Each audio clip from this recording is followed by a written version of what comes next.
2. La existencia de una oligarquía financiera.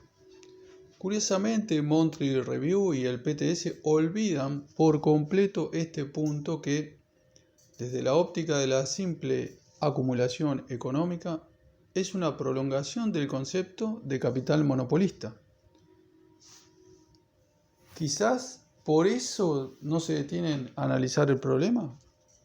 La cuestión es que el ascenso de esta burguesía superconcentrada da lugar a la formación del capitalismo monopolista de Estado, un término perdido en el tiempo para la izquierda argentina. Definir el carácter de la oligarquía financiera determina entonces el papel del Estado en este momento histórico del capitalismo. Desde el punto de vista de la conformación de capitales, resulta una obviedad describir la existencia de una oligarquía financiera que cumpla con las condiciones de diversificación de las inversiones descritas entonces por Lenin, así como el papel del sector financiero en el tejido capitalista. Gazprom, por ejemplo, cotiza en la bolsa de Frankfurt, Moscú y Londres. El 16,16% de sus acciones son ADR holders y el 33,61% público inversor. Rosneft tiene como accionistas al Qatar Holding y Glencore, cuyo principal accionista es BlackRock.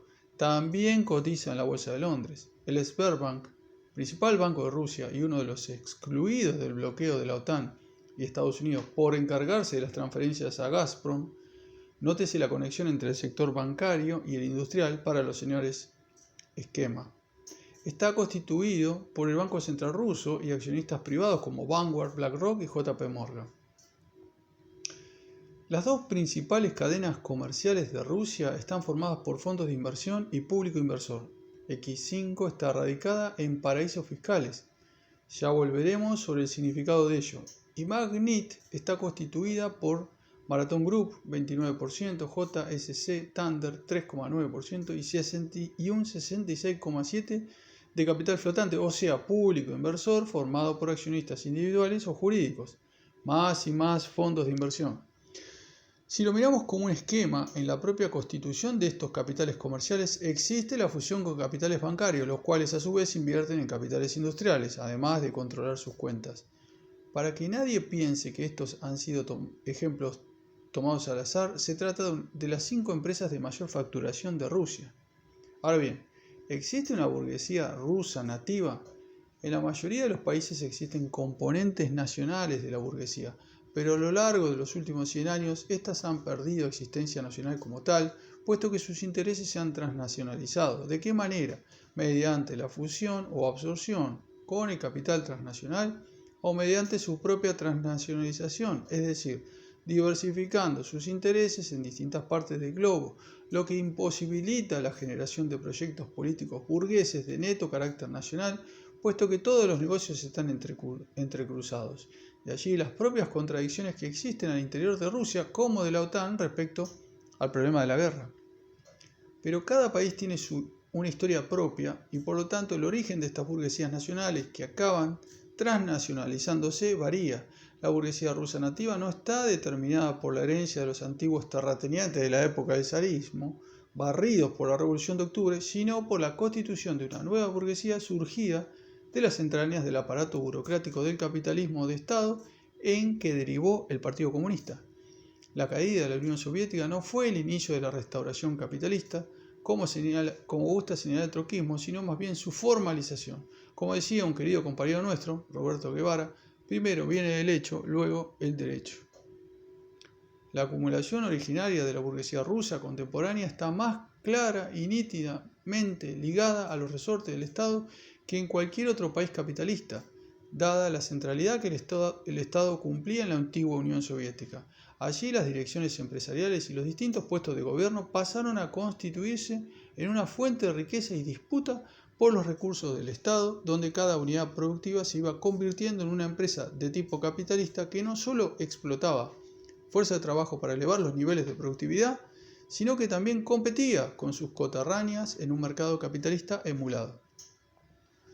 La degeneración nacional de la economía planificada mediante la emulación capitalista dio lugar no solo a un renacer del mercado, sino también a garantizar el control del mismo por parte de los sectores enclavados en las dirigencias del Estado, que además competían entre sí por la maximización de los beneficios, desarrollando formas de mercado abiertas, sobre todo durante la década de 1980, donde a esta apropiación hay que agregarle el peso que tuvo la comercialización de productos importados. Así, la caída de la Unión Soviética constituyó el blanqueo de una situación que venía de arrastre. Para esta nueva burguesía que acumuló riqueza gracias a su posición en puestos claves del Estado, era necesario ampliar la libertad de acción en el mercado generado para, al mismo tiempo, desarrollar el mismo con mayor extensión y profundidad. Por eso, en los países ex Unión Soviética, la existencia del capitalismo monopolista de Estado se revela con una simpleza extraordinaria. Allí nadie se animaría siquiera a juzgar que no es la oligarquía financiera quien controla los resortes del Estado y que no son sus pujas interburguesas las que definen el rumbo de una u otra política económica. Tan es así que esta burguesía nativa se la conoce como los oligarcas rusos. Nada mejor que ver algunos ejemplos puntuales para graficar la situación. Roman Abramovich es sin duda el más conocido de todos, en primer lugar porque fue convocado por el gobierno de Ucrania como garante de confianza frente a las negociaciones de Rusia. Allí sufrió un intento de envenenamiento. Es accionista de Brass Holding, líder en la producción de acero, ex dueño del club de fútbol Chelsea FC. Se desprendió del mismo al estallar la guerra, por lo que parece que en realidad es una pantalla para evitar su desvalorización. Hizo su fortuna comprando la petrolera estatal Sibneft, subastada en 1995 por $250 millones, para luego venderla a Gazprom a $13.000 millones. También ocupó puestos de gobierno, gobernador y presidente de la Duma en Chukotka entre 2001 y 2013. Alexander Abramov es socio de Abramovich en Ebras Holding, cosechó fortunas con la devaluación de 1998. Aras Agalarov es un empresario inmobiliario que se enriqueció gracias a la obra pública. ¿Sus nexos con el gobierno? Putin le entregó la Orden de Honor de Rusia, hizo de nexo entre este y Trump en las negociaciones del anterior mandatario estadounidense. Su hijo estuvo casado con la hija del expresidente de Azerbaiyán. Farkad Akhmedov es un empresario petrolero. ¿Cómo llegó hasta allí? Porque es ex representante del Consejo de la Federación Rusa. Igor Altushkin, ex accionista de Lukoil, la mayor petrolera privada rusa, fue viceministro de Energía en la Unión Soviética. Alexei Anayev hizo su fortuna importando computadoras a la Unión Soviética, fundando la empresa Technoserv, que luego se convirtió en la mayor empresa rusa de IT. Junto con su hermano Dmitry Anayev, fundó el banco Pромsvязьbank, a partir de donde se diversificaron hacia otros sectores como el inmobiliario. Pero la riqueza principal de ambos no viene de su historia como especuladores en el periodo de debacle de la Unión Soviética. Dmitry fue funcionario en el Consejo de la Federación Rusa por la región de Yamal hasta el 2013. Ese mismo año, su hermano Alexei es nombrado para ocupar puestos claves en la administración de sistemas tecnológicos de defensa, quien además fue nombrado director independiente de la empresa de construcción naval United Shipbuilding Corporation. Vasily Anisimov ocupó puestos de dirección en la central nuclear Kalinin durante el periodo de la Unión Soviética. Tras pasar por puestos de dirección en distintas empresas privadas, adquirió activos en fabricación y comercialización de aluminio con la privatización. Su matriz principal hoy es Coalco, empresa constructora. Actualmente preside la Federación Rusa de Judo, muy asociada a Putin. Ha sido reconocido con las órdenes de honor y Alexander Nevsky de Rusia. Bert Aben fue director de Alfa Bank y Letter One Group hasta el 2022. En 2021 ocupó el puesto 529 en el ranking Forbes. En política jugó bastante, ministro de Relaciones Económicas Exteriores de Rusia entre 1991 y 1992, en plena caída de la Unión Soviética, representante de Rusia en el G7, candidato a la Duma por un partido demócrata de BR, miembro desde 2006 de la Unión de Empresarios Industriales Rusos. Yelena Baturina arrancó su carrera empresarial en 1989 con la importación de software. Luego fundó Inteco en 1991, fabricante de plástico. La empresa creció gracias a la obra pública. Su primer contrato grande fue la producción de los asientos para el estadio de Moscú.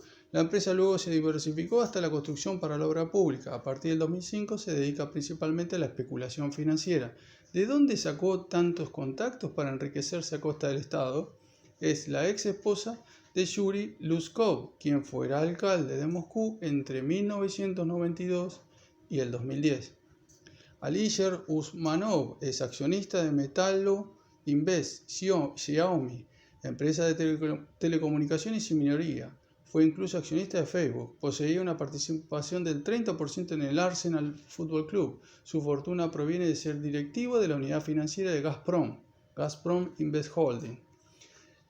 Alexander Vinokurov arrancó operando para el Morgan Stanley en 2004, donde hizo su primera fortuna, gracias a lo cual levantó años más tarde Marathon Group, uno de los grupos accionistas de Magnit. Estos son solo algunos de los oligarcas rusos. Hay más, pero pensamos que esta ilustración alcanza. Como se ve, en general hicieron su riqueza gracias a ocupar puestos directivos o contactos directos con dirigentes políticos durante el periodo de debacle y privatización de las empresas de la Unión Soviética en la década del 90, fenómeno no muy diferente a la historia de capitales argentinos como el grupo Bridas de Bulgeroni, Macri o Techin con la llamada patria contratista. Corrupción, le dicen los medios burgueses. Capitalismo monopolista de Estado, los leninistas. Mediante la sola visualización de algunos casos puntuales, se vislumbra el proceso de acumulación originaria del que provienen estos burgueses, que a su vez se combina con la relación entre sus empresas y el capital transnacional en conjunto mediante la intermediación de las empresas estatales, que a su vez poseen grupos económicos internacionales como parte de su composición de capital.